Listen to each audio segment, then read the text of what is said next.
लोकसभा के सीरीज में आज बात अररिया लोकसभा क्षेत्र की, जहां की सत्ता पर भाजपा तो है, जहां की सबसे बड़ी आबादी हिंदुओं की है, बावजूद भी भारतीय जनता पार्टी के लिए अररिया का लोकसभा चुनाव जीतना एक बड़ी मुसीबत के तौर पर देखी जा रही है।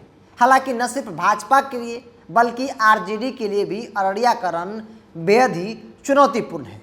इस बात को आज की इस वीडियो में समझेंगे जातीय समीकरण के आधार पर। दरअसल आगामी लोकसभा चुनाव 2024 में एक और जहां अररिया सीट पर बीजेपी को अपनी साख बचाने की चुनौती है, तो वहीं दूसरी ओर आरजेडी की राह भी उतनी आसान नहीं दिख रही है। साल 2019 के लोकसभा चुनाव में भाजपा के प्रदीप कुमार सिंह 6,18,434 वोट पाकर विजय हुए थे। वहीं दूसरे नंबर पर राजद के सरफराज आलम 4,81,193 वोट के साथ वो चुनाव हार गए थे। और तीसरा स्थान बसपा के राम नारायण भारती को 10,294 वोट मिले थे। और उसके बाद नोटा ने 20,000 वोट लाकर सबको चौंका दिया था। तो अररिया का रण भाजपा के लिए भी बड़ी चुनौती है, साथ ही साथ आरजेडी के लिए भी कई चुनौतियों का सामना करने जैसा है। दरअसल 2019 के लोकसभा चुनाव में नीतीश कुमार एनडीए के साथ थे और तब भारतीय जनता पार्टी के पाले में सीट बेशक चल गई थी। हालांकि यहाँ की लड़ाई मुख्य रूप से आरजेडी वर्सेस भाजपा के बीच होती है, लेकिन 24 का रण बेहद नज़दीक है। ऐसे में नीतीश कुमार ने भाजपा का साथ छोड़ दिया है और तमाम समीकरण वो बिगड़ गए हैं।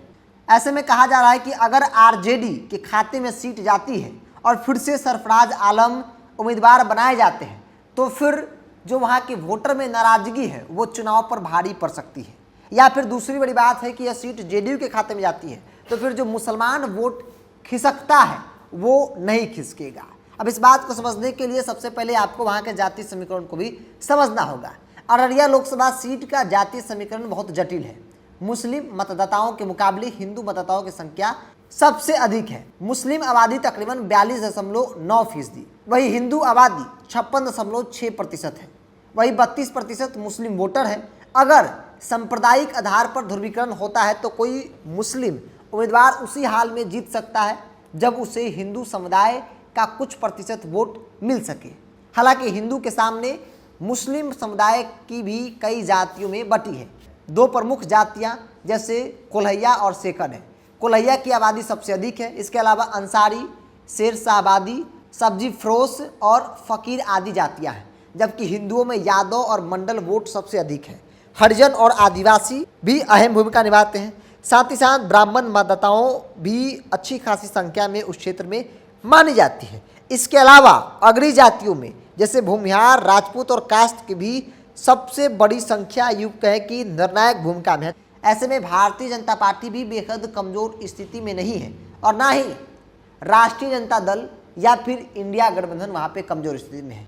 अब यह सब कुछ उम्मीदवारों के चयन पर डिपेंड करता है कि भाजपा किसे उम्मीदवार बनाती है और महागठबंधन इंडिया गठबंधन किसे अपना उम्मीदवार बनाती है। चूँकि अगर सरफराज आलम को उम्मीदवार बनाया जाता है तो भाजपा के लिए यह रण वो बेहद ही आसान हो जाएगा।